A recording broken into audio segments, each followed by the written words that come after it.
Well, hello everyone. Welcome to another recording for History Guide podcast. Today I'm joined by Owen Jarus. Owen is a regular contributor to Life Science, who writes about archaeology and humanity's past. He has also written for The Independent, the Canadian Press, and also the Associated Press, among others. And today he joins me to discuss methodology, specifically how to distinguish between properly researched material from improperly researched material. So, welcome to the show, Owen. Oh, well, thanks for having me. Yeah, thank you for coming on. All right, so let's get right into it. How does Looks like StreamYard wasn't using my Yeti microphone. I hope my audio is coming in better now. But anyway, how does one tell the difference between what is improperly researched, what is non-credible research from credible research? There are a number of things which I look for. One thing is the background of the researchers. Do they have an educational background that is relevant to what they're doing? Um, Another aspect too is has their work been properly commissioned by the relevant authorities? So, for instance, if they're in Egypt, do they have approval from the Egyptian Ministry of Tourism Culture? They're in Israel from the Israeli Antiquity Authority. That's something you watch too. Another thing is how it's presented can also be relevant. If it's presented in a scholarly journal or article, that is also helpful, or a scholarly book, that is also helpful. Or if it's going to be presented soon in that is also something too.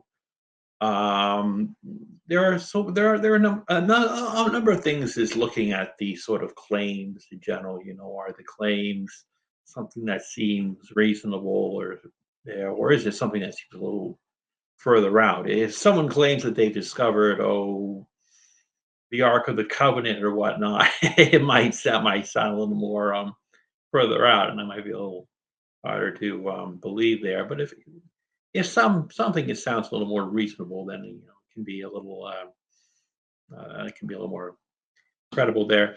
Another thing too is that it can also help to talk to other scholars who are not involved with research, to get their thoughts.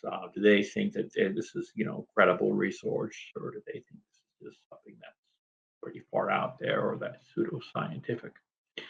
So there are a number of things that I sort of watch for when I'm doing these stories. And in your experience, when you look at people that engage in things like pseudo historical research, or maybe even pseudoscience or similar avenues that are connected to what I just mentioned, do you think people have this drive to want to find something just simply to be contrarians to the standard view? There are any number of reasons why someone may engage in something that is sort of pseudoscientific. There is, I think, a number of the times they have what I would call an "I want to believe" sort of thing. There, they really want to believe in what they're positing to be true, and they just really want to be true. There are also some other occasions, like for instance, you'll see a few individuals who I think might go into pseudoscientific things more for monetary reasons, to make money, for lack of a better reason. Um, but some also just really want to believe that what that their beliefs, whatever they are in fact true, even if it means that their work is not scientific really at all. Um, so it depends a lot on the individual, I'd say, involved. Yeah, I've seen some people that just want to say that, like, they'll publish articles, Mhm. and some people don't even want to make any money at all. They just want people to believe it. They get a thrill out of people that believe in their work, even if there's no money involved. Mhm. And those are the kind of people that just simply want to be contrarians to the academic view. But then and then some of them are paranoid, and they'll say, "Oh, they reject my work. They criticize me." So they create this phantom reality in which they believe there's this conspiracy to suppress their work and hide the truth. Yeah, you do see that a lot in these sort of pseudoscientific things. They believe there's a conspiracy from scientists or sometimes even governments to um, to cover up their beliefs for whatever, to cover up evidence they think will prove their beliefs for whatever reasons that they come up with. You'll see those kind of things. Definitely. From your experience, do you think, in a way, even though the internet has broadened about what people would call the golden age of information, others would look at it and say it's also brought a golden age of misinformation because people can use the internet to spread misinformation. Do you think, in a way, the internet has also given the ability to spread misinformation faster than it could have been before, and therefore more, in a sense, more people believe in misinformation now than maybe they did back then? What do you think about that? Well, definitely, it makes spreading misinformation a lot easier, and makes reaching large numbers of people um, faster. Um, in terms of the credibility of it, I don't know if the percentage of people who see the information are more convinced than they were in earlier times when people had to spread misinformation through more traditional means like books or various other or magazines or whatnot. I don't know if people are more likely to believe it now that it's online, but certainly more people can see it now than would have been able to see it before. Yeah, I know you've written some articles on Egypt, and but yeah, let's get into the weeds of that for just a moment. You got people from believing that the pyramids were built by I don't know, aliens, to people thinking that there's a conspiracy. Like, so, in the very controversial topic about the ethnicity of the pharaohs of Egypt, you've got people out there that want to push this idea that all the pharaohs of Egypt were white men, Mhm. which is laughable. That's something that I saw somebody say on Facebook recently, and I took a screenshot of that. Yeah, what do you think about nonsense like the things I just mentioned? There's there's just all kinds of stuff like that. Fair, there was a lot of stuff like that before the internet too, before social media.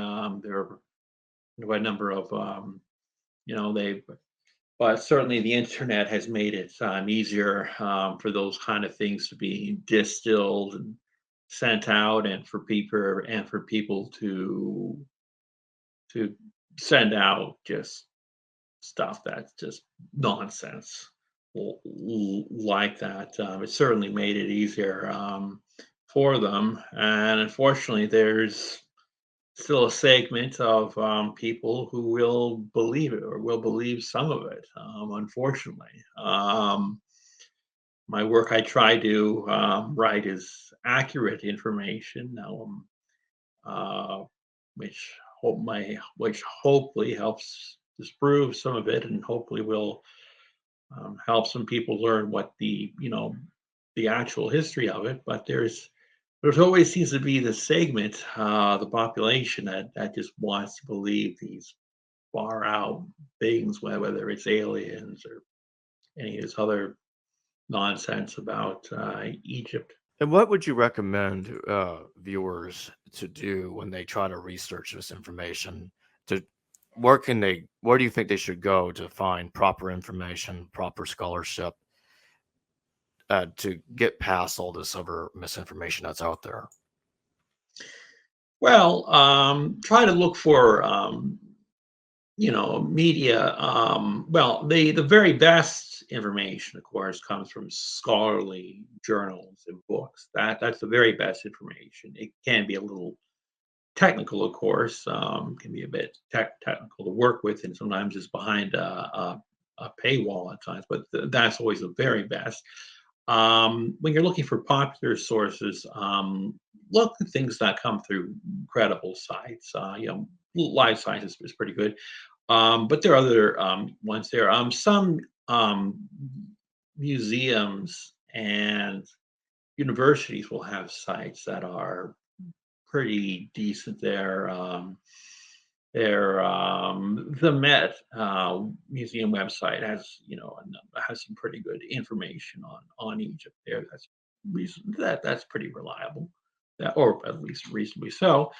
And there are a number of others. So try to look through something that comes from a credible institution like a university or a museum, or perhaps from the an organization that's in charge of licensing or permitting excavations in a certain area, like the Egyptian Ministry of Tourism and Antiquities, for instance.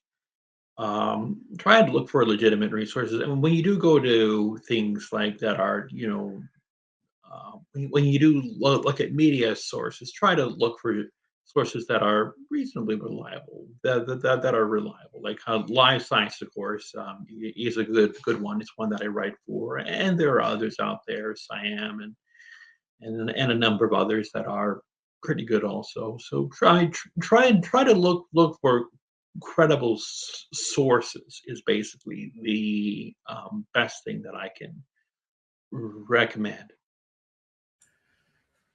So let's talk about journalistic standards. Why is it important for journals that want to be scholarly in their research to have standards? Well, it's important for us to I mean, it's important for us to have some level standards just to be credible, or for our work to be thought of as being accurate. Like as in any form of journalism that's properly done, you want to report things as accurately as you can, which can be harder than it looks at times. Um, you want to report things as accurately as you can, and if possible, at times, maybe try and get viewing points from other scholars who are not involved. It just makes for better journalism, and it's just good practice. Whether you're reporting on archaeology or religion or something else altogether, just get things as accurately as you can and try to get a number of viewpoints from experts who have knowledge in the field. And the reason why I asked this question is because this month, um, Mhm, earlier this month, I did a video criticizing somebody that I used to have mhm, on the channel. I no longer have on the channel, and in fact, I went out of my way to remove this person's videos from my channel because I found out mhm, something about this person I didn't know about before, and it was mhm, not good. His journal has no standards at all, mhm. and pretty much no standards. And he he says he literally thinks anything goes. That's what he says. Anything goes. Because and when I spoke to him on the phone for like 4 minutes back on March 7th, I asked him like he bought this guy in a journal uh again after he told me, okay, I'll rethink my decision. But no, he put this guy in a journal anyway. And this guy is known by academics as being nonsensical. Not only nonsensical, but the guy that uh that he let into his journal is a racist and a misogynist. Like, we have proof of that. Like, why are you putting this guy in your journal? He's like, well, Jacob, I'm doing it to spike cancel culture. I'm like, what? That's your reason? So he has no standards. No, it doesn't sound like a particularly good reason to me just to spike cancel culture.